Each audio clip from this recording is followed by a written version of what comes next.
Hello everyone! The HBO series, White Lotus, is all over the internet and pop culture with its highly anticipated third season set in Thailand. White Lotus takes place at the luxurious yet dysfunctional White Lotus Resort, the backdrop for this black comedy that explores the darker side of wealth and privilege, where we are introduced to an ensemble cast of out-of-touch elites and the service workers that assist them.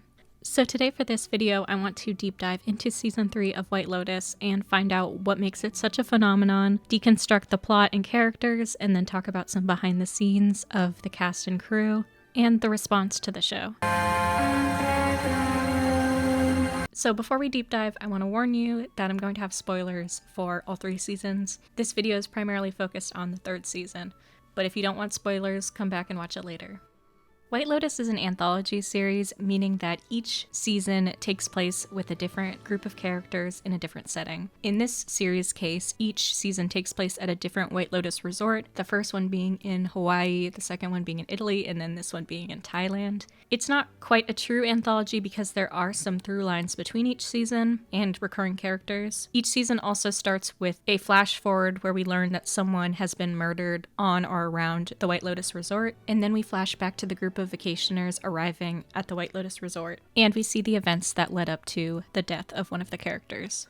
The show keeps similar themes throughout each season. Along with the suspense of which one of the characters may perish, the other characters go through life and perspective-changing revelations about themselves and their family. The show regularly comments on wealth and class disparity, along with wealthy travelers whose lives get intertangled with each other. We also see the hotel staff and people living in the surrounding area and how the hotel and the hotel visitors are affecting them. The first 2 seasons of The White Lotus, created, directed, and written by Mike White, were heavily praised and acclaimed. Reviewers enjoyed the dark twists, unique story, original score, and strong performances from the ensemble cast, with multiple cast members being nominated and winning Emmy Awards. A new season of The White Lotus was highly anticipated, and fans were waiting for what unique, twisted stories the show would tell next. Season 3 turns up the dial on everything, the most episodes so far, the biggest budget so far, and the most deaths so far. This season takes place in Koh Samui, Thailand, where we meet a whole new group of guests and staff. In the flash forward, we are introduced to a young student, Zion, who's doing a meditation session when he starts hearing gunshots. He goes to look for his mother wading through the water as multiple gunshots ring out and finds a body floating in the water, before we flash back to a group on their charter boat arriving at the White Lotus Resort. This season does have the return of some characters, like Belinda, who is a wellness coach at the White Lotus location in Hawaii. In her season 1 story, she encountered heiress Tanya McQuad on her emotional trip to Hawaii to spread her mother's ashes. Tanya starts hyping Belinda up that she could run her own spa and maybe Tanya could be an investor for it. Have you ever thought about starting like your own business? Come on. I would be down for funding something like that. Belinda chases Tanya the rest of the season, going along with her for dinners and boat trips, hoping that Tanya will look at her business proposal, but Tanya's more interested in talking about herself and her problems. After a whirlwind romance with a hotel guest she meets, Greg, Tanya decides to back out of the business deal with Belinda, leaving her devastated. Right now, the last thing I need in my life is another transactional relationship. You know, it's not healthy for me, you know? Then in season 2, Greg and Tanya are seen again, taking a trip to Sicily, Italy. They are out of the honeymoon stage that we saw them in season 1 and are fighting non-stop. Greg abruptly leaves Sicily claiming to have a work emergency, but Tanya overhears Greg talking to someone over the phone. Yeah, she's clueless, as usual. I'll be home tomorrow. Give you a call when I get in. All right, yeah, I love you too. After he leaves, Tanya and her assistant Portia are befriended by a mysterious man, Quentin, and his supposed nephew, Jack, who invite Tanya on their yacht. Tanya initially trusts them but finds duct tape, a rope, and a gun in their possession. She takes the gun and shoots Niccolo, Quentin, and Didier, and when attempting to escape the boat, Tanya slips and hits her head and drowns.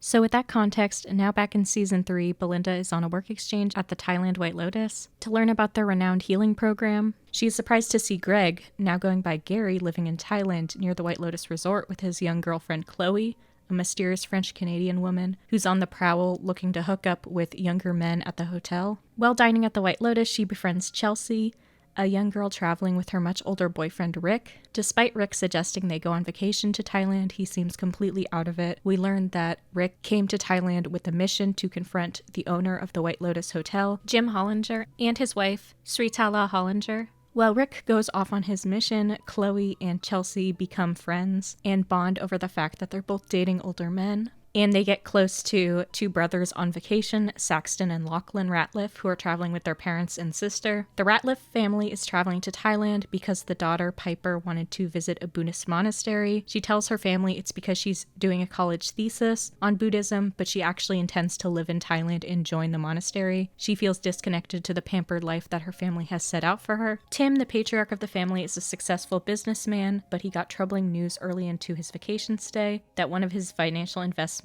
is under investigation and he may lose everything. After finding this out, he convinces his family to go on a technology cleanse with him so he can keep them in the dark about the situation for as long as possible. His wife Victoria and his eldest son Saxon are satisfied with the elitist life. Saxon went to Duke like his father and is working for him, while the youngest sibling Lachlan is caught between his brother and sister and their interests. If he should follow the family path like Saxon or be a free spirit like Piper, Saxon feels Lachlan is becoming too much like Piper and decides to take him under his wing during the family vacation stay. And there's one more group of vacationers that the season follows, Laurie, JACYLN, and Kate, who are three women who are going on a girls' trip. They're childhood friends, but they're now in their 40s and are all at different places in their lives. JACYLN is a successful Hollywood TV actress, Laurie is a corporate lawyer, recently divorced from New York, and Kate is a country club wife from Texas. Despite the three seeming like close friends and always showering each other with compliments and praise, whenever one of the girls' backs is turned, the other two start to gossip. And for the hotel staff, along with Belinda, we have Pornchai, who is a wellness expert training Belinda, who she starts to have a romance with. Along with that, we have GAITOK, a security guard working at the front gate, who's interested in one of his coworkers, MOOK, who is a health mentor for Rick and Chelsea. Each of the hotel guest groups have their own wellness mentor. Valentine is JACYLN, Laurie, and Kate's health mentor. As Laurie is recently divorced, the girls are trying to set her up with Valentine, and the Ratliff family has Pam as their health mentor. And lastly, we have Fabian, who is the hotel manager. I have to say that compared to Hilarious Disasters, Armand, and Valentina, icons, we love them. Fabian does nothing this season. His arc is that he wants to perform at the hotel dinner, and then he does. I think we should go to the Muay Thai thing. So now that I've introduced all the characters, we can get more in-depth into each arc and how the characters' lives change while in Thailand. There's a lot to go over here. I even made a flowchart just to make sure I didn't forget anything. So I think the Ratliff family is a good place to start, being the most compelling storyline of the first half of the season. The Ratliffs are a wealthy Southern family. Funnily enough, only the parents have Southern accents, not the children. And they're very out of touch. They cannot cope with being on vacation, getting irritated if things are slightly different from their expectations. Even in this stunning villa, they're not pleased. Victoria, the wife of Tim and mother to Lachlan, Saxon, and Piper, complains. Tomorrow you'll do your biometrics test. I don't want to take a test. Okay. Hilariously played by Parker Posey in a breathy voice. And Tim Ratliff is played by Jason Isaacs. So the family's upset there isn't Wi-Fi and they don't want to take the wellness assessments, but Piper, played by Sarah Catherine Hook, is genuinely excited to be there, while her brother Saxon complains there won't be anything to do. Saxon is played by Patrick Schwarzenegger, and yes, he is the son of Arnold Schwarzenegger and Maria Shriver, a very prominent family in Hollywood and politics. I also noticed that Lachlan's actor also has famous parents. Sam Nivola is the son of actors Emily Mortimer and Alessandro Nivola. These brothers' actors do interest me because of the taboo in the storyline that's explored is incest. A producer and a casting director would tell The Hollywood Reporter, finding the Ratliff children took a little more legwork, more auditions. Patrick Schwarzenegger's last name worked against him, by the way. We didn't want to cast him because of that. He was just so good. For that stuff with the brothers, we had to tell people beforehand. We said, there's going to be same-sex kissing and stuff. Are you comfortable with that? And I think one kid for Sam's role dropped out. But some of the kids were barely 18, so I could understand. When we sent the scripts to Patrick and Sam, Mike and I were like, I hope they don't drop out. So right away, Saxon and Piper are pulling Lachlan in different directions, wanting him to share a room with them. But Saxon immediately makes a sexual joke about how brothers and sisters shouldn't share rooms when they're fully developed. I guess this is some irony. Saxton is joking about incest given what happens. But Lachlan tries to be a people pleaser and do what both of them want. Yeah, well, I'll come with you to the temple, and then I'll come eat at the pool after. So when Saxon is at the pool, he's hitting on all the girls there, walking past them doing a crotch grab, gross, and he strikes out with both Chelsea and JACYLN. When Saxon and Lachlan are alone in their room, Saxon starts to make comments about Piper's lack of sex life and thinks that's part of her issues. And don't turn our little brother into an agender, asexual like you. And then he says he's going to watch porn and masturbate in the bathroom. Every season we've had a guy watch porn and masturbate on vacation, most of them younger men, so it is definitely a social commentary. At least you got out. Aubrey Plaza should have divorced you. You're just gross. But it's crazy to think that people would watch porn, especially when sharing a room with their siblings on vacation. So we can see that Paxton is kind of unintentionally grooming Lachlan by desensitizing him to these sexual topics. Dude, those long plane rides make me so fucking horny. So what kind of porn do you like? Lachlan then brings up to Piper what Saxon said about her sexual activity upsetting her.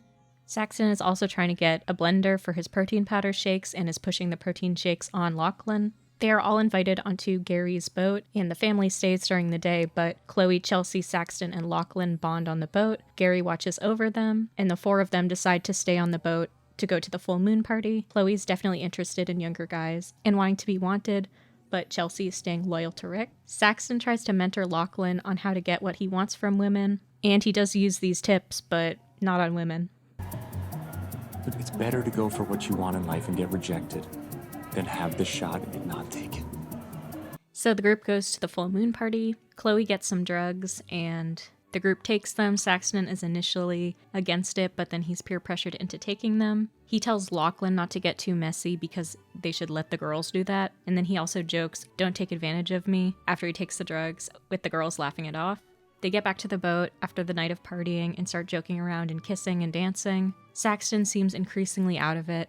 Chloe and Chelsea kiss, then Lachlan and Chloe kiss, and then they kind of dare Saxon and Lachlan to kiss, but then Lachlan pulls Saxon back into a kiss. This is the end of the episode. It's not until episode 6, the next morning, Saxon wakes up and starts to get flashes of what happened last night. He remembers Chloe and Lachlan having sex, and he's laying in bed next to them, pleasuring himself. Lachlan says he doesn't remember anything, and Saxon also says he blacked out. Saxon starts to feel disgusted by what happened, so Saxon starts to distance himself from Lachlan when the family is together. Saxon goes to the pool and sees Chelsea. Chelsea is perceptive and knows that something is wrong with him. He asks Chelsea why she didn't want to hook up with him, and she explains, once you've connected with someone on a spiritual level, you can't go back to cheap sex. Hooking up with you would be an empty experience. Then Chloe comes over to the pool and confirms his worst fear. It was Lachlan that was the one pleasuring him. I didn't force him to jerk you off. What do you mean that never happened? This causes him to spiral even further. So before we wrap up Lachlan and Saxon's storyline, we need to talk about what's happening with the rest of the family. So in episode 2, Tim gets confirmation about the situation with his associate Kenny, who created this money laundering situation in Brunei that they're being caught for. He tells Kenny to KYS, and Kenny says he's going to self-exit while crying on the phone to him. So the family starts to question why his phone is ringing nonstop. It turns out the FBI is looking for him, and they've even started to contact Saxton. This is when he realizes he needs to get rid of all of their devices. Tim decides that he should accept the proposition that Pam, their wellness mentor, played by Morgana O'Reilly, suggested, to keep all of their technology in a safe so they can go technology-free for their vacation. Tim seems very stressed out, and Victoria keeps suggesting to him that he should take her lorazepam. He tells his wife he doesn't like to do drugs and he's not going to take it, but then he starts secretly taking them anyway and soon becomes addicted, even stealing the lorazepams from her purse when they're on Gary's boat. Tim decides to get his phone back from Pam temporarily, and he's learned that Kenny is cooperating with the feds, and he is advised to plead guilty for embezzlement and fraud. Likely his assets are frozen and he may lose everything. Tim says he'd rather die than go to prison, and he starts to have a panic attack. But then he sees that the security booth manned by GAITOK is empty and that there's a gun left out, and takes the gun. GAITOK sees that Tim took the gun on the security camera footage, and he goes to confront him about it, but Tim says nothing incriminating. That night, he writes a suicide note and holds the gun to his head, but then he hears Victoria coming and puts it away. He feels lost and prays for answers.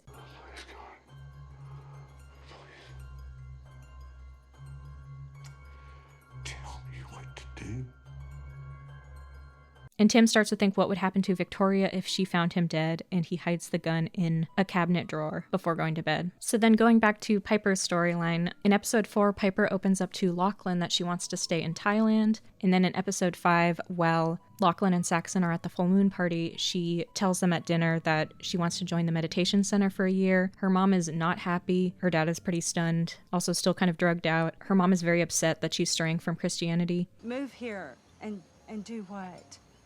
Meditate and like immerse myself so I can really understand Buddhism and develop my spirituality. Piper starts to fight her mom and defend the monks and Buddhism and say it's not a cult, but Victoria wants Tim to talk to the monk to find out if he's legitimate. Piper goes to the meeting. Suchatai Yoon plays the renowned monk Lung Pa Tira. While meeting with the monk, Piper opens up that she doesn't feel like she cares about the things her family cares about, and she asks him if it would be okay for her parents to talk to him.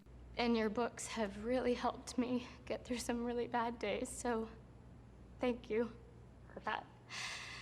Tim goes to talk to the monk, and what he says seems to hit home about what Tim is experiencing. You cannot outrun pain.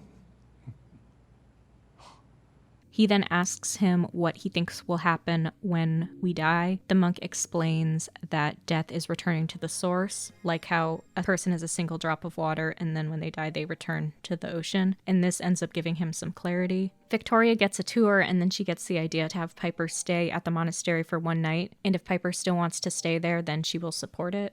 And if I still want to do this, you will support me? Yes, absolutely. Okay. Lachlan wants to support Piper and stays with her that night. Also, he probably doesn't want to be around Saxon with the distance he can feel that Saxon's creating between them. Before they go to bed, they talk at night, and Lachlan says he wants to stay at the temple with her and take a gap year before college. You're the best. I love you. I was actually thinking just now, I want to do it too. But do what? Like, come with you, here. This seems like a big wake-up call for Piper, seeing her flaws reflected back to her on Lachlan, similar to how Saxon's flaws reflected back on Lachlan. So Tim starts to more or less interview the family about how they would fare without money or if they were in poverty. Victoria wants Piper and her kids to fear poverty. We're not going to lose everything. And if we did, honestly, I don't know if I'd want to live. I just don't think at this age I'm meant to live an uncomfortable life. At this point, GAITOK went back into their room while they were all at the monastery and found the gun and took it back, but Tim still thinks that he has the gun in his possession, so he starts to fantasize that maybe he should mercy kill, in his mind, Victoria and then himself. Saxon then confronts his dad about how his life is tied to his and he's nothing without him because he fears that there's some work problem going on that Saxon is being kept in the dark from, and he works for Tim's company. No, Dad, I don't have anything else but this. I don't have any interests. I don't have any hobbies. Okay, if I'm not a success, then I'm nothing. And I can't handle being nothing. So Tim has the realization that along with Victoria not being able to survive, Saxon also wouldn't be able to survive without him. The things that his family said echoes in his head, and he goes to find the gun, only to realize that it's gone. Piper and Lachlan return from the monastery. Piper at first doesn't want to admit that her mom is right, but when she starts to talk about it, she says she didn't like the food. I mean, it was vegetarian, but I don't know, you could tell it like wasn't organic. The living conditions, and she admits that she's attached to her lavish lifestyle. I know I'm not supposed to be attached to this kind of stuff, and I don't want to think that I am, but like, I don't know, I think I am. She feels guilty for the amount of wealth and privilege they have when so many people in the world are suffering, but Victoria tells her that she should own it. The least we can do is enjoy it. If we don't, it's offensive. And this arc of a character feeling disconnected and dissatisfied with their life, but then accepting their privilege is a recurring theme on The White Lotus. Like we see this in season 1 with Rachel and Shane's relationship. Rachel at first is dissatisfied from wanting to be a trophy wife to her rich husband. Throughout their stay at The White Lotus, she starts to spiral that maybe she made a mistake marrying him. But then at the end of the season, she comes to terms with her position in life. Even if it's not exactly what she would have wanted, being with Shane and having him provide for her is going to be a comfortable life. And in season 2, we see something similar when Albie at first doesn't want to follow in his family's footsteps. But then at the end of the season, Lucia asks for money from Albie. Albie convinces Dominic, his father, to give him $50,000, and he exchanges the money for being able to help Dominic win back Albie's mother and his wife after Dominic was caught cheating on her. I do think Piper's arc is kind of funny because she acts like the only two options in her life is to either be a monk or like a multimillionaire, and there's obviously a big range in between. Also, it does seem like Piper's desire to go to the monastery diminishes pretty quickly after her parents aren't fighting her as much. And her dad being in support ruined her enthusiasm, it seems, because she also was doing it to kind of send a message to her parents. I think it'd be a good experience for her to live for a while without all the creature comforts that she's used to. I don't want her thinking she'll be just fine if she's poor. But it wouldn't work if her parents were fine with her going. Because Tim has been watching his family and trying to see how they would fare without money, this confession from Piper that she doesn't want to stay in Thailand and she's not able to live with less makes him realize that she would have to die too if he's going to complete this plan with Saxton and Victoria. So the Ratliff family are on their last day of vacation. When Lachlan was at the monastery, we knew that he was remembering things that happened that night with him and Saxton. Lachlan has been trying to connect with Saxton, but Saxton is no longer pushing his lifestyle and opinions on Lachlan. Lachlan even asks if he can have a protein smoothie. Saxton finally confronts Lachlan on what happened at the boat. Lachlan tries to explain. I saw you lying there and I thought you looked a little left out, and I'm, a pleaser. Saxton says he wants to drop it forever. Saxton told Chelsea that he wanted to change, and Chelsea recommends some books for him to read. At first, it seems like he's doing it just to hook up with her. It seems like he actually becomes interested in what the books she suggested are about. But when it seems like Chelsea and Saxton are starting to connect about the book material, then Chelsea sees that Rick has returned and rushes to him, leaving Saxton looking dejected after he felt like he was building a connection with Chelsea. Tim then finally asks Lachlan if he could fare without money or a house or anything, and he says that he thinks he could. I mean, no money, no house, nothing. Yeah, I think I could. So Tim decides to spare him, but now with the gun missing, he needs to find another way to commit familial side. He remembers that on the very first day, Pam mentioned that the fruits around the villa were poisonous, and he gets clarification that the seeds, when ground up and ingested, could kill you. So he decides to puree them in Saxon's blender, and he asks the hotel staff to send pina colada ingredients to his room. He tells Lachlan he's not going to make him one because he's under 21 and tells him to get a Coke instead. So the family toast, and all of them except Lachlan are holding these poisonous pina coladas. They all take small sips of it, but then Tim starts to have a moment of clarity. No. The coconut milk's off. The coconut milk is off. Okay, the coconut milk is off. No.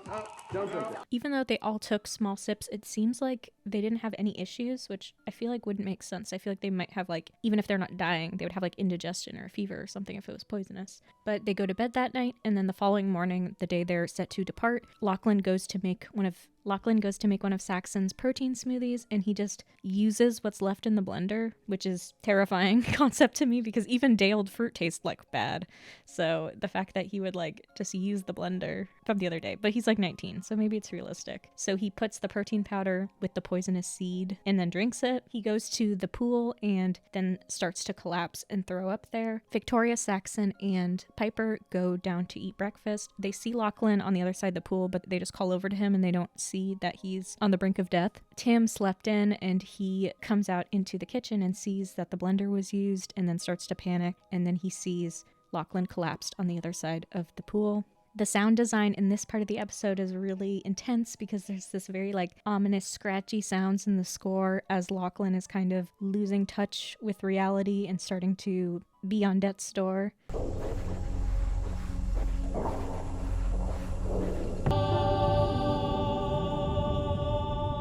He envisions himself drowning and he's trying to swim up to 4 figures on the surface, but he loses the battle to keep swimming up and starts to drown. Seemingly at the last minute, while his father's over him, begging for him to be okay, he wakes up.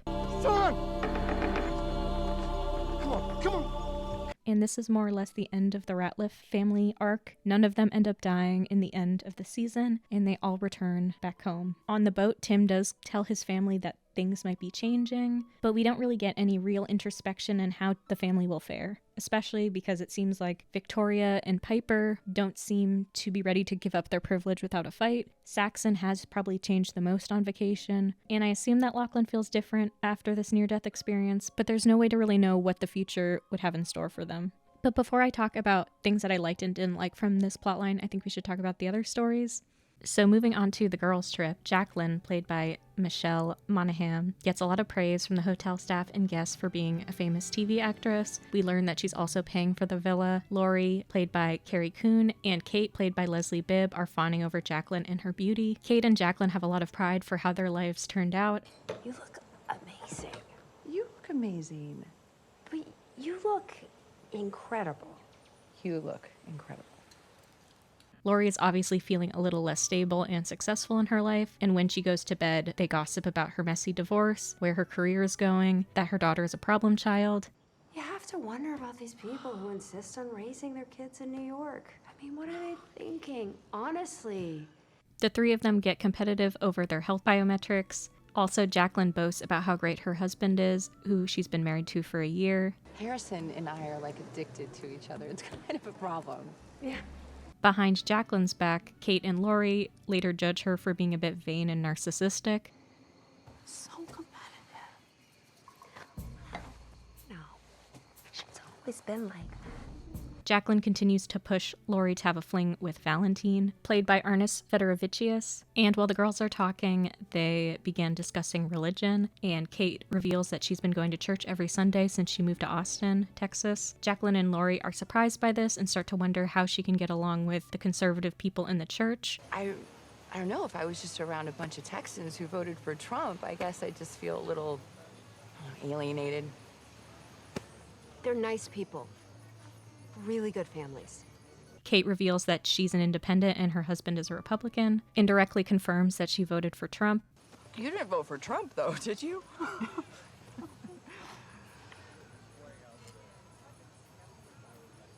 Are we really going to talk about Trump tonight? So behind her back, JACYLN and Laurie discuss Kate and feel like she's spineless and just goes along with whatever her husband thinks. They pity her because they think she's trying too hard to fit in Texas. I like this kind of full circle moment with the women because at the beginning of their introduction, it seemed like Laurie was the odd one out. Every 2 groups of them out of the 3 all have things that they judge the others for behind their back. And in a weird way, it's kind of healthy that they have this balance in their relationship. Despite this interpersonal drama brewing between the 3 of them, JACYLN says she wants to have a fun day and convinces Valentine to take them out. We still have a buzz, and the day is not over. You need to take us right now somewhere fun. I don't think I can leave. You're our butler, and we need your help. You are coming with us. He brings them and his other Russian friends, Alexei and Vlad, to party. Alexei, played by Julian Kostov, while Yuri Kolokonikov plays Vlad. So there's actually some behind-the-scenes controversy of the original person who was cast in the role of Alexei. So they would originally cast Milos Bikovich in this part, and the Ukrainian government would criticize HBO on their Twitter account, tweeting, Milos Bikovich, Serbian actor who has been supporting Russia since the start of the full-scale invasion, is now set to star in HBO's The White Lotus Season 3. At HBO, is it all right for you to work with a person who supports genocide and violates international law? And then they would attach this kind of weird manosphere-esque clip of some of the things that he's done, and then they cut it between like Tanya's scenes in The White Lotus. And shortly after this, he would announce his exit from The White Lotus, saying that this is an attack on artistic freedom. His participation in the next season will not be possible because he will not bow down to the narrative that seeks to compromise my integrity. And on February 6th, HBO would would announce that Julian Kostov from Shadow and Bone would replace him. In the show, Valentine does reference the Ukraine-Russia conflict, and they do talk about it a bit, so I wonder if that was added after this controversy took place. Wait, so you came here before the war? I'm very lucky. So the three women go to the club with these three guys. Laurie is dancing with Valentine. JACYLN seems to be thriving on the attention and jealousy of other women. Kate isn't as into it as the other two. She tries to convince them to end the night, but they end up taking the guys back to the White Lotus to party at their pool. Yes, let's drink at the villa. That's a great idea. They have a fun time drinking and swimming in the pool until they want to go to sleep and ask the guys to leave. But while Kate and Laurie are sleeping, JACYLN invites Valentine back to the villa for them to hook up. A twist because she's been pushing Valentine on Laurie the whole time, and she's been going on about how great her marriage is. We can still have fun. Yes. Or you should have hooked up with them. All of them? One of them? Two of them. Oh, no. Kate reveals in the morning that she saw Valentine had slept over with JACYLN. This makes Laurie upset about how JACYLN is acting, living off of male attention, which was fine when she was younger, but she needs to grow up. It's sad. She's an aging actress. You saw her yesterday. She literally lives off male attention. Which one thing when you're 25, but now you're 45, and guess what? It's pathetic. I didn't think you were gonna care so much. Laurie confronts JACYLN about what happened, and JACYLN denies that they did anything together. Laurie feels like this is a repetition of something that would have happened to them in high school. Kate doesn't really like how Laurie is antagonizing JACYLN and creating a rift in the group. You don't know my situation, okay? I'm not judging you, Jack. I was actually defending you at dinner. Whatever. Because of this tension, Kate and JACYLN decide they don't want to go to the Mai Tai fight that Valentine and his friends have been talking about all week, but Laurie decides to go with them. After the fight, Laurie hooks up with Alexei, but shortly after their hookup, he starts asking her for money. Wire it? Do you have PayPal? Or Zelle? I really need help. And then his maybe girlfriend shows up and is banging on the door, so she jumps out of the window and flees while Alexei fights with this girl. As they're finally at the end of their Thailand trip, rather than an explosive fight, the girls open up about their feelings, and Laurie feels her choices and mistakes are reflected back to her from what she sees in Kate and JACYLN, because there are potentials of the ways her life could have turned out, and the three of them all started life together and are going on these different journeys. All of the women exchange I love yous, and they have their happy ending, where even if there's conflict in their friendship, they'll always have each other, and they're going to look past any disagreements they have. I love you. I love you.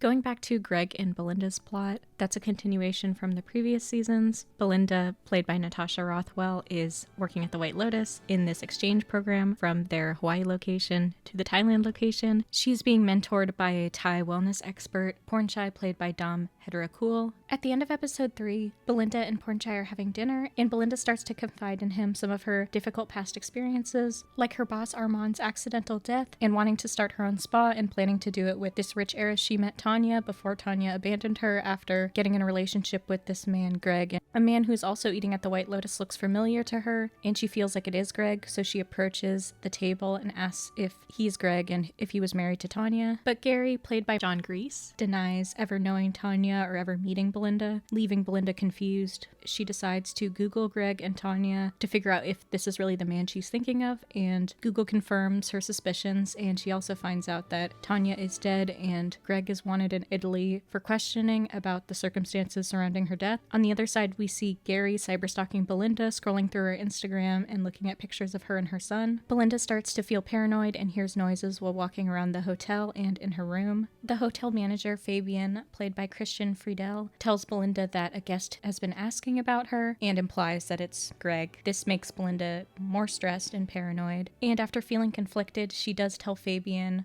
what she knows about Greg and how he's wanted for Tanya's murder. Greg was her husband. Gary? His name's Greg. I saw saw him at the beach barbecue. Recognized him. He lied. Changed his name. But Fabian seems to be dismissive, not wanting to stir up anything with the guests, and says that many of them may have colorful pasts. You may think at this point Fabian is suspicious, but I guess he's just being a good hotel manager and not wanting to antagonize the guests. So because of this dismissal from Fabian, she tells her other ally at the hotel, Pornchai. She asks him to stay, and he agrees, and they end up hooking up. But just so you know, this is consent. If that is, you guys do that here? We just started, so there's, I'm A-okay with, it's like, it's whatever you.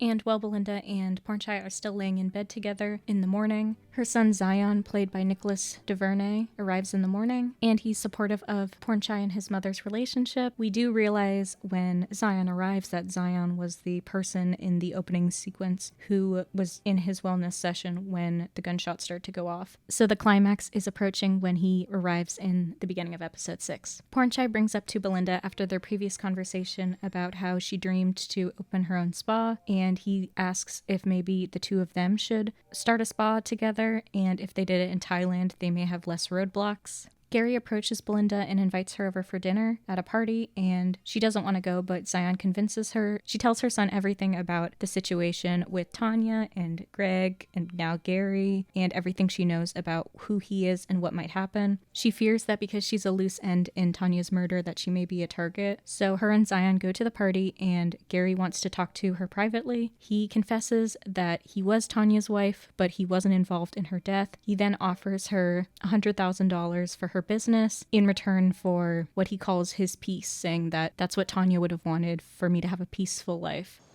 Tanya talked about you. A lot. She always felt guilty that she didn't start that business with you. I'm gonna give you $100,000. Tanya would have wanted that.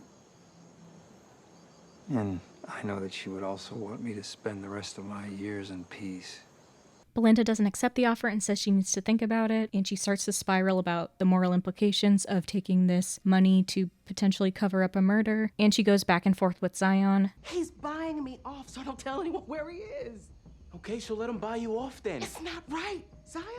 Zion feels like she should take the deal, but he wants to go back to Gary's house to negotiate with him. Zion proposes that Gary gives Belinda $5 million, which is approximately 1% of Tanya's estimated fortune. Belinda seems very conflicted about this and storms out of the room and asks Zion to leave, but we find out she's doing a negotiation tactic and she wanted to scare Gary so she would hold all the cards. Tell him that your mother's a very honest lady, okay?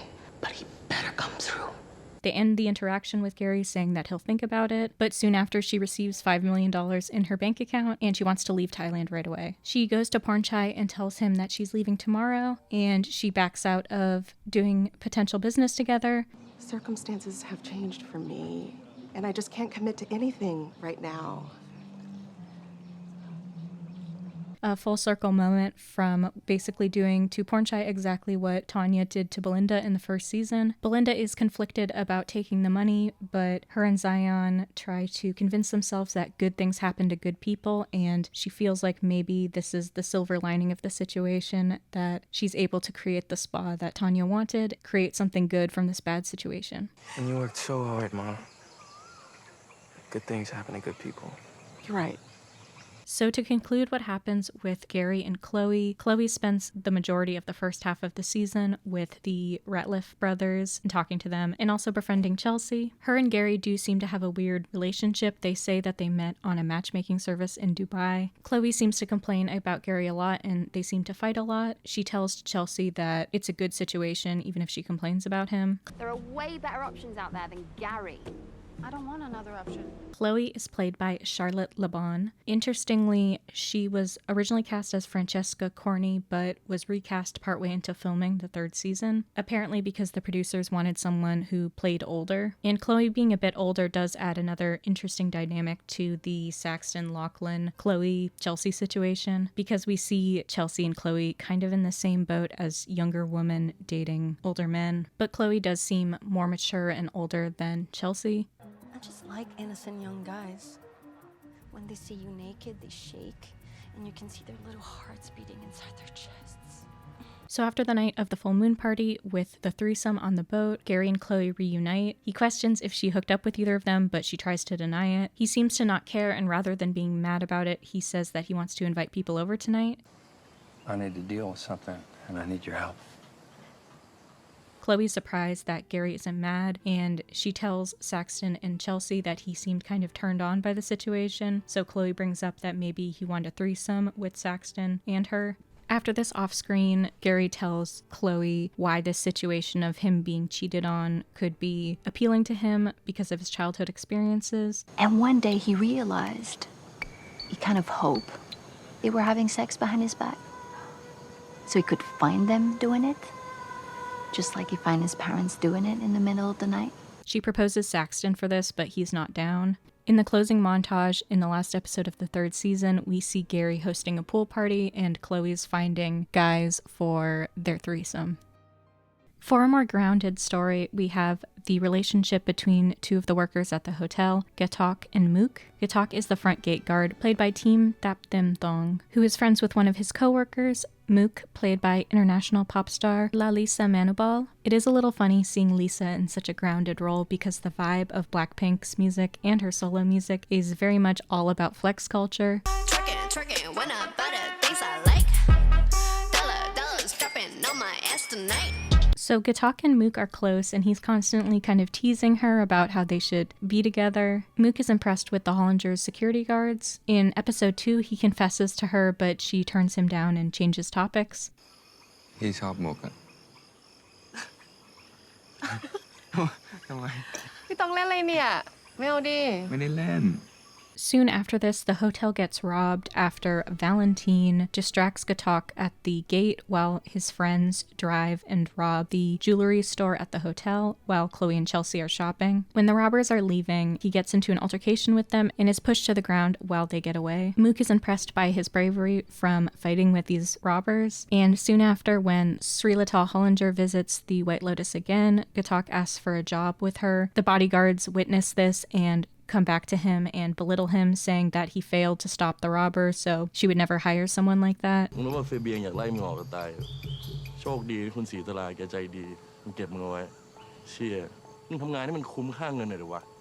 Then in episode 4, he asks her out again, and she redirects the conversation to talk about her hopes of him getting a promotion because his boss wanted to talk to him. Instead of getting a promotion, they are wanting to get GAITOK certified to carry a gun at work. But shortly after he gets the gun, he's distracted when he sees Mook heading to her performance and decides to walk her there, leaving the security booth unlocked with the gun out, which is when Tim Ratliff takes the gun from him. Mook is excited that GAITOK is getting more responsibilities. GAITOK then breaks into the Ratliff villa when they're out at the monastery to find the gun. Just when he gets back, his supervisor notices that the gun is missing, but he says that it's because he was carrying it and not that it was stolen. I understand why he doesn't confess that a hotel guest was in possession of the gun because it would show GAITOK's negligence, but the fact that Tim doesn't get in trouble for this at all and walks away unscathed from the situation does make me upset. GAITOK goes to the shooting range and he starts to question if it really came down to it. If he got into an altercation with someone, could he shoot them and kill them? Because he just feels like he doesn't have that killer instinct. GAITOK and Mook finally go on a date in episode 7, and GAITOK confesses to Mook that he doesn't think he has this killer instinct. It's not part of his morals to kill people and not part of what he believes as a Buddhist. But Mook thinks that he can prove everyone wrong, and she belittles him for not being ambitious. They go to the Muay Thai fight, and Mook pushes him to embrace violence to survive, like the men in the boxing ring are doing.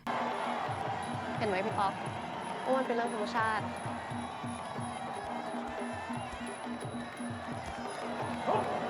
การต่อสู้มันเป็นส่วนหนึ่งของชีวิตอะชีวิตมันต้องสู้ไปยินปะ While GAITOK is at the fight with Mook, he sees Vlad, Valentine, and Alexia and realizes Valentine's friends were the ones that robbed the hotel. Mook is underwhelmed by the date and GAITOK's lack of ambition. But when he says that he knows who the suspect might be for the robbery, she starts to get more interested and excited for him. Mook is definitely the villain of this storyline. She's really pushing him to be ambitious and violent, even though it's not in his nature, because she wants him to have a better job, but not caring about how that could affect him mentally. GAITOK tries to question Valentine, but he doesn't reveal much. Valentine then comes back and begs GAITOK not to turn his friends in, saying that they have expired visas and they don't want to return to Russia during the war. After this sympathetic plea from Valentine, GAITOK decides not to turn him or his friends in for the robbery. So we're going to briefly put a pin in this story so we can talk about Chelsea and Rick's story, which leads into the climax of the whole season. So finally, one of the biggest storylines of the season, Chelsea and Rick. So Chelsea, played by Amy Lou Wood, is a cheerful optimist, while her boyfriend Rick, played by Walter Goggins, is an unruly drunk. When he arrives at the White Lotus Hotel, he is clearly very interested in the Hollinger family, questioning where Sritala's husband is. Chelsea is very spiritual and has unwavering support and love for Rick, but Rick is dismissive and uninterested in reciprocating the efforts that Chelsea is putting in. Yeah, you need to sort your shit out. You've got issues. I've got issues? Oh, you're the one who's crazy. Rick is busy obsessing over the Hollingers, but in episode 1, we don't know why. After Chelsea's feeling dejected from Rick, she meets Chloe at the bar. They become fast friends. I love your teeth. Thank you. So much in common. We really do. Chelsea's begging Rick to open up to her, but he doesn't. But Rick does go to a wellness session with Amrita, played by Shalini Paris, and he explains some of his childhood trauma and backstory. His mother overdosed when he was 10, and he never met his father. But while his mother was on her deathbed, she confided in Rick who his father's killer was. He explains that he feels like he has no identity and his life was robbed from him because of this man who killed his father. Meditation helps you see that the identity you've created brings you suffering. I never had an identity. This does make me question what he's been doing his whole life and how he met Chelsea, but we don't really learn much about their background before they arrived at the White Lotus, because he continues to belittle Chelsea. God, you're so shut down. Yeah? Yeah. And you are an idiot. And she makes excuses that he either has a migraine or is jet lagged. Oh, he gets migraines when he flies. It's no big deal. He's so jet-lagged. And he has a migraine. Of course. And while Chloe and Chelsea are shopping at the hotel boutique, it is robbed and she's held at gunpoint. She's very shaken after this near-death experience, and Chelsea and Rick do have a passionate night together before he says he needs to leave for Bangkok. While having dinner at the White Lotus, Rick approaches Sritala, played by Lek Padaravati, pretending to be a producer that wants to cast her in a movie because she is a Thai actress and singer, and he arranges for them to meet in Bangkok. This director that I'm working with, I would love for him to meet you. Would you be open to that? Do you take meetings? Rick is feeling stressed out, so he wants to go into town with Chelsea to get weed. They go to a venomous snake show on the streets of Thailand, but Rick is very high out of his mind and goes to the front of the store and lets out all of the poisonous and venomous snakes, breaking them out of their cages, feeling like they're all trapped, and he wants to set them free. Chelsea goes to check on Rick and is bit in the ankle by a venomous cobra. She's rushed to the hospital, a second near-death experience for Chelsea. Gary invited everyone on his boat. Chelsea begs Rick to go on the boat trip with them, and Chelsea's adamant about staying by Rick's side no matter what. It makes me wish we got any backstory on Chelsea's life or how they met. Like, has he always been like this, or was he ever good to her? Chelsea starts to worry about bad things coming in threes, and that something bad might soon happen to her. Finally, on the boat, Rick opens up to Chelsea that the owner of the hotel, Jim Hollinger, is believed to be the man who murdered his father, and he's going to confront him in Bangkok. He says that his father was fighting to stop Americans from taking stolen land in Thailand, like Jim Hollinger did, and he was killed for getting in the way. And this is what his mother told him on her deathbed. Chelsea knows Rick is going to do something stupid and begs him not to go, but he says he has to. No, don't go. I've got a really bad feeling. Don't do this. I can't miss this flight. So Rick goes to Bangkok to meet up with his old friend Frank, played by Sam Rockwell. Frank is now sober, and he gives a monologue about how he was addicted to parties and hookups with countless Asian women, but he wanted to be the Asian woman in the position eventually, so he started requesting white men to be with him while Asian women watched. Sex is a poetic act. It's a metaphor. Metaphor for what? Are we our forms? Am I a middle-aged white guy on the inside, too? Or inside, could I be an Asian girl? And Rick asks him for a favor to be the fake director in the plot he's planning to get close to the Hollinger family by pretending he's a movie producer. And while this is happening, we know what's happening with the brothers on the boat, but Chelsea is very devoted to Rick and doesn't want to cheat on him at all, even though Chloe teases her and pushes her to hook up with one of them. Why do I have to worry all the time? Well, then don't. It's always about his feelings and his moods and his pain.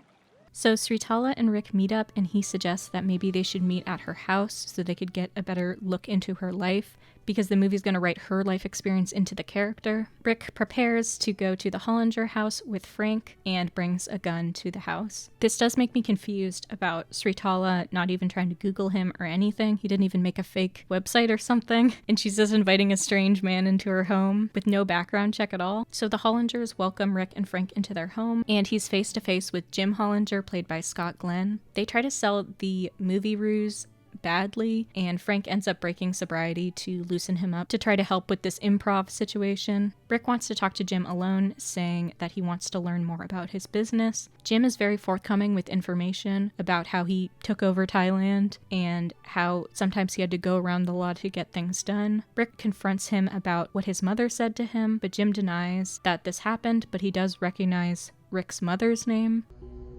You had him killed over some land deal or some shit. You don't fucking remember that?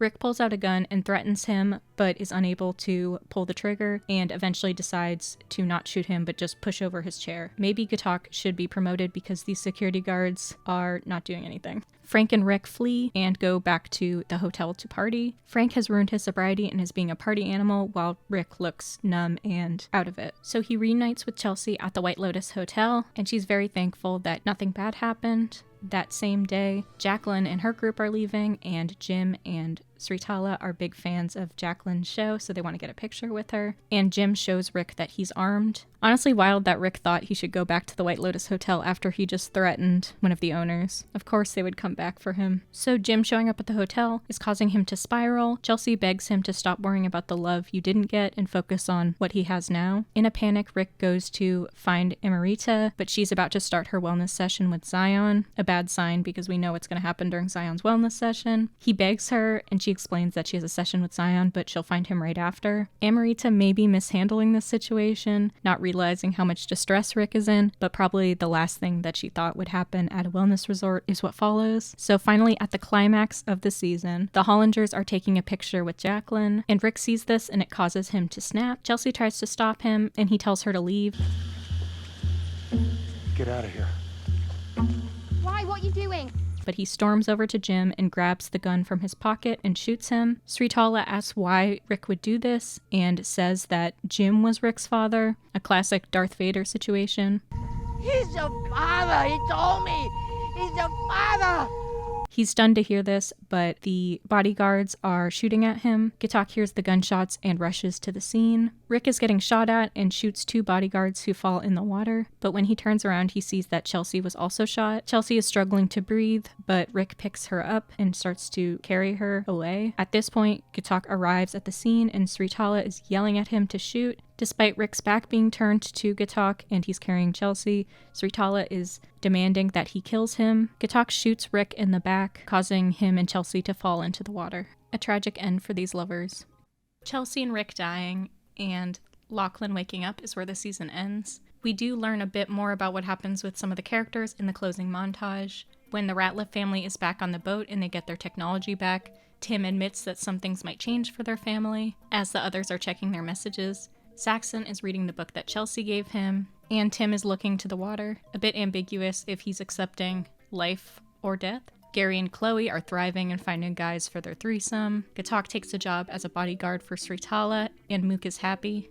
They prepare Chelsea and Rick's body for the plane. We see that Frank is back to praying. Pornchai sadly waves as Zion and Belinda leave. So this season of White Lotus had a lot going on, and it made me start to question what the message of the White Lotus really is. I feel like this show maybe has lost the plot a little bit. The cinematography and sound design is really the heart of the show. Without that aspect, it's really just rich people being annoying and vain. But I've started to question a bit of the satirical element of the show.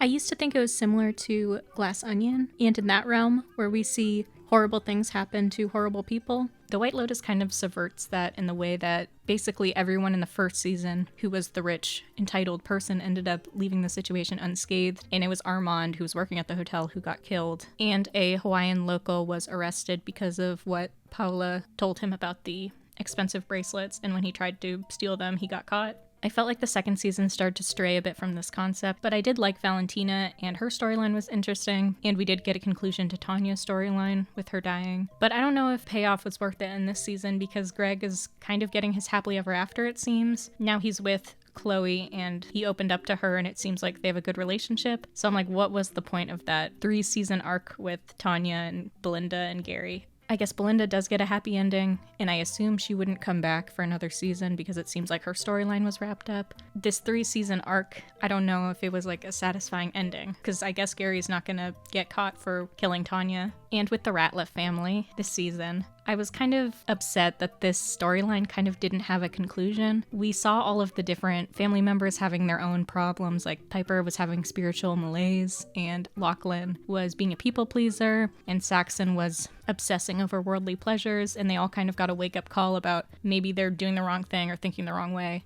and probably are going to change their perspective, but I don't know if it would affect their perspective on wealth and survival. I was waiting like the whole season for the bombshell to be dropped that something would be revealed in the family. Either what Lachlan did to Saxon, or the father trying to kill all of them. Like, did they even know about the poisonous smoothies, and did they know that that's what almost killed Lachlan, or did they think he had an allergic reaction to something else? There are just so many unanswered questions with this storyline. We didn't even get to see them find out that they didn't have money anymore. It seems like Tim at least accepted his fate, and I don't know what the kids and his wife would think.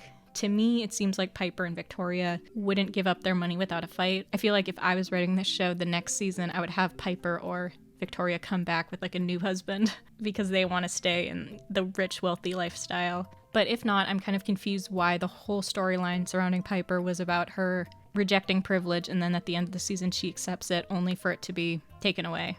It seems like this season they were trying to be as extreme as possible, like with the most deaths, the craziest storylines. I think with this season, up until around episode 5 and 6, I was very invested, and I thought the Ratliff storyline was interesting, but after the gun was taken back, I kind of lost interest in the plot. It was kind of pushed back the last half of the season for Chelsea and Rick's plot to take center stage, with like a little bit of Belinda's plot also. The Chelsea and Rick storylines pretty conflicting to me, because I kind of just feel like going through all of their scenes, it was very repetitive of Chelsea being like, open up to me, and Rick being like, no, you're annoying, I don't need to open up to you. And then he goes to confront Jim. It seems kind of obvious that Jim is his father. It seemed also unnecessary for him to find out after he killed him. I guess that's also pretty great irony. It was a bit almost too outlandish, which is kind of crazy to say, but I feel like the show has lost kind of any grounding in reality, which I felt like was a little bit present during the first season. Obviously, it doesn't need to be completely realistic, but how was he able to get into this billionaire's house and his office without anything? The storyline also just made me sad for Chelsea because she's upset the whole season, and then Rick continuously lets her down. I guess in a way she kind of walked into getting shot, but I don't know if she deserved that. It was just kind of sad. The girls' friendship storyline is kind of funny looking back because it seemed like there was a bunch of tension building, but it's just the way it was intercut between the different tense moments of the show. It was really more of like a filler plot, but I kind of thought it would be related to the main plot when I was watching it, but it was really more just like fun background filler. I do feel like that was the most kind of interesting, fun plot. I did like Belinda's plot as well. I think the girls' trip and Belinda brought more of the humor to the show, which I kind of feel like was missing from this season because it seemed a little more serious. Mook and Gaitok's storyline also kind of felt a bit unsatisfying to me. I was kind of trying to decide if I think Mook wanted to be with Gaitok or if she was just pushing him to get a better job because they were like family friends, and she was never really romantically interested in him. Because I wonder if now that he's promoted, like, will they date? Or was she just kind of pushing him to do something else and she didn't want to be with him romantically at all? And compared to the previous seasons, I felt like there wasn't really enough going on with the hotel workers. It seemed like they were really pushed to the back. Gaitok had some flaws, obviously, because he was kind of blind with love and he was neglecting his job. But I don't know, I worry for him being Sritala's bodyguard because I don't think he'll last long. Like, he cares about people more than he cares about doing his job, right? Because he didn't want to turn in Valentine's friends for the robbery. So I don't know if whatever the future holds as a bodyguard, I don't know if he could handle it. I did hear the composer of the show is leaving and this is his last season because of creative differences with the showrunner and director, and I think that's a huge loss for the show. I almost feel like the show isn't going to be what it is without his work. And I'm just curious where the White Lotus can go from here, because this seems like as extreme as possible, and it seems like they're always trying to increase the stakes, but I almost feel like they need to go backwards and decrease the stakes. The main part of season 2, which I think worked really well, was like the paranoia with Aubrey Plaza's character and Megan Fahey in that situation. It was more psychological, and they kind of tried to replicate that with Tim having his visions or daydreams with the gun, but I don't know if it worked the same way. I feel like the season had a good start, but kind of lost momentum during the end. So let me know what your favorite storyline was, how you felt about this season, if you're gonna watch another season. I want to give a special thank you to my members, Fiddlehead and OJ King. Love you guys. See you next time. Bye.